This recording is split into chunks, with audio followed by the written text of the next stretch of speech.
Hey guys, what's up? It's Emma. Today I have a new video for you guys. I know I've been gone for a while, but I am planning on starting uploads again because Corona. I'm just kidding. I actually really miss making videos and editing and all that kind of stuff, so I decided that I would come back to you guys and kind of talk to you about what's been going on in my life. So let's go ahead and get started with the video. So the first thing that I'm going to talk about is something that I was really nervous about, and that is classes, professors, all that kind of stuff. I first want to start off by saying that professors do care. They do care, and they aren't going to call you stupid and dumb if you email them a question. Actually, every single interaction that I've had with a professor has been pleasant, and not once have I been upset or angry with a professor. Obviously, everybody has different experiences, but professors are there to help. And I feel like when I was in high school, all my teachers were like, your professors aren't going to help you, we're preparing you for college, all this kind of stuff. But professors actually do care, and they like to help. And if you have any questions, you should be comfortable going to your professor, because it's like the best and easiest thing that you can do. I would also recommend getting a planner, especially your first semester. It's going to be a lot to get used to with different classes and a schedule that's pretty open. I have hair in my mouth.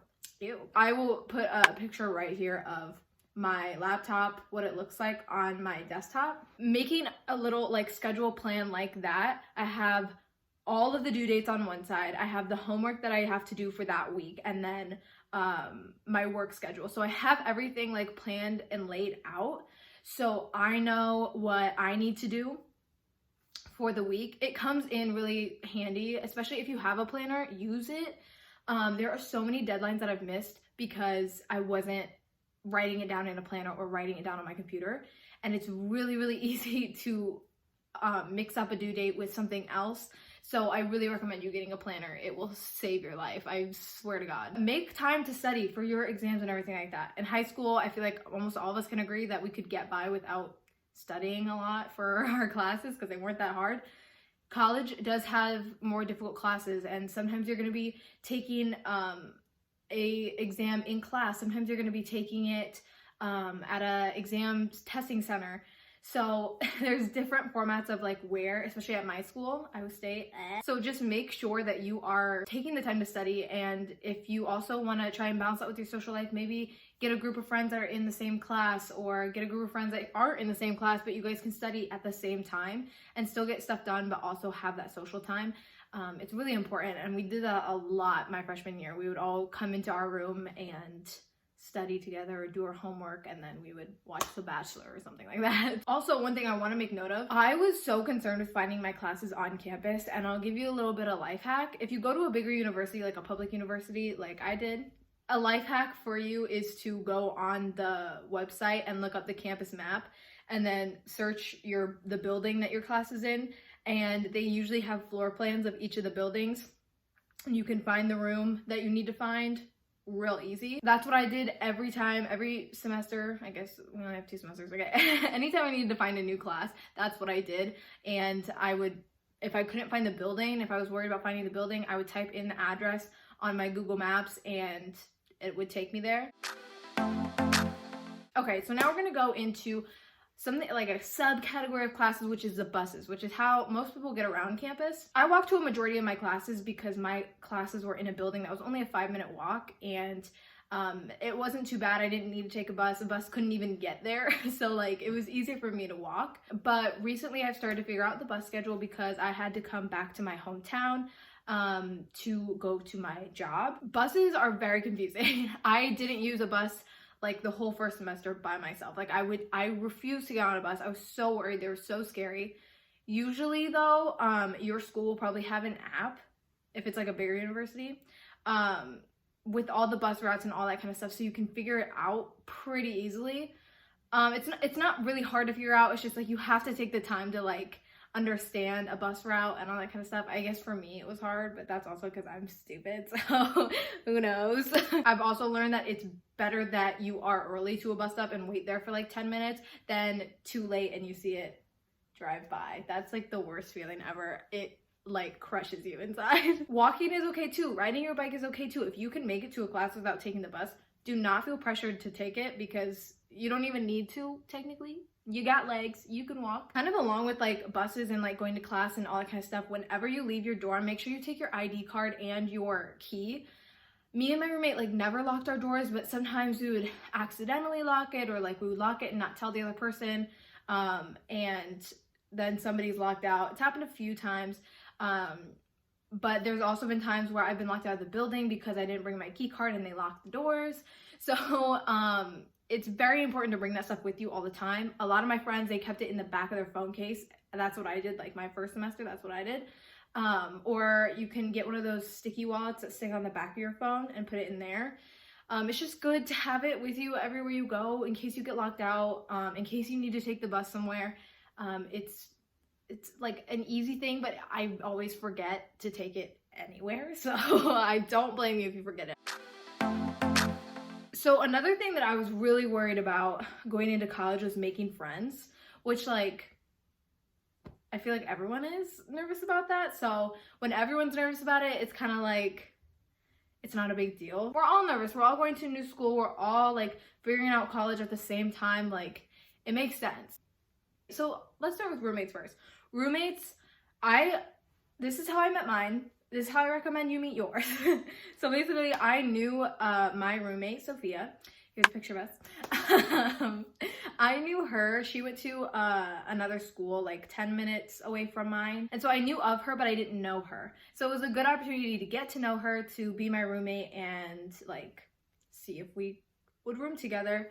And we ended up rooming together, and we never had like any problems. And if we did, it was resolved in like 30 seconds.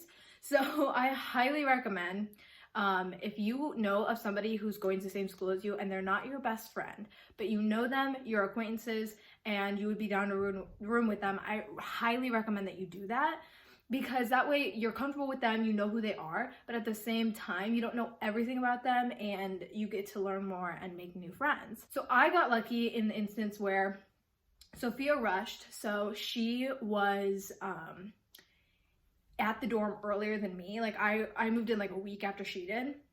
And so she had already met a lot of the girls on our floor. So she kind of introduced me to them, and that's how I made friends at college.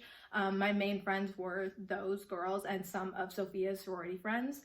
So, and obviously I had girls that from my high school who went there, and guys from my high school that go to my school. So I knew them too. 2 of them I'm living with next year. So it's like, everyone's kind of friends, you know, get invited to parties, that kind of stuff. Just be open to meeting a lot of new people, not just people that you know from your high school or from high schools near you, but like also just completely brand new people. I know one of the things that me and Sophia did when we first moved in, and even like the girls on the hall, like we'd keep our rooms open, like our doors open, so people could stop in and say hi, or like if they pass by you just like wave. And it's a good way to meet people and kind of get you out of your shell and like be more social with people in your hall. We also made friends with our CA or RA. People call different things at different colleges, but our RA lived right next to us, and we became really good friends with us. He helped us with a lot of issues that we had, and it was overall really fun. Also with like making friends, if you're, you know, not comfortable in your hall or whatever, you've met everybody in your dorm, but you're like, I want to meet new friends. A good way to meet new friends is to join clubs, go to basketball games, football games, all that kind of stuff, or even just like go to parties, go to frat parties, go to parties of a friend you knew from high school, and new people will be there, and like you'll meet their roommate and all that kind of stuff. It's a good way to meet new people, and it's a good way to get involved, especially if you're doing a club. I know my friend Donovan started a thrifting club on our campus, so anything is possible. I started work my second semester because I wanted to get used to college the first semester, but then I really needed cash. I really needed that coin, sis. I went back to my old job at the daycare, and it's pretty like stressful sometimes, but they worked my schedule out so easily and catered to what I could do. So just really talk to your work or where you want to work, and hopefully they'll be able to work it out with you. Also, highly recommend working on campus. That way you don't have to go get your car and drive to work, but you can just walk there. College is pretty low-key. It's pretty lenient. It's pretty down-to-earth, genuine people. Like, you'll find your best friends for life in college, and it's really, really fun. Take time to plan things with your friends in college. I know we did party bus. That was really fun. We literally just got all of our friends together, paid for a party bus, and drove that around for a couple hours and then came back to our dorm. Like, it was so easy. It was so fun. And we met a lot of new people through that experience. We also would like go to Krispy Kreme donuts and get that on like a Sunday or Saturday. And we always go to Target together, plan things out, do things together, meet new people, because that is the way that you are going to prosper in college, is meeting new people and trying new things. Yeah. So hopefully you guys learned something from this video. If you guys have any more questions, please leave them down below and I will answer them in the comments. I know how nerve-wracking it is to go to college and like even think about it and moving in and how stressful that is. And I literally thought I was going to be a loner for life at college. I thought I was going to make no friends. I'm not really a social person when it comes to meeting new people. So I really thought I was going to be alone for life in college, but I met some really great people, and you meet great people through those great people. So don't worry about making friends. Don't worry about going to classes and your professors caring, because they do. I promise you, your professors care. Make sure you get a planner, plan your stuff out, study, make time, but also balance your social life, your school life, your work life. Balance it all out and you will absolutely love college. All right, I love you guys so much. If you like this video, give it a thumbs up and subscribe down below for more videos. I will be doing more vlog style videos and videos like this. So let me know what you want to see, and see if we can make that happen. I love you guys so much, and I will see you guys next time I upload. Bye.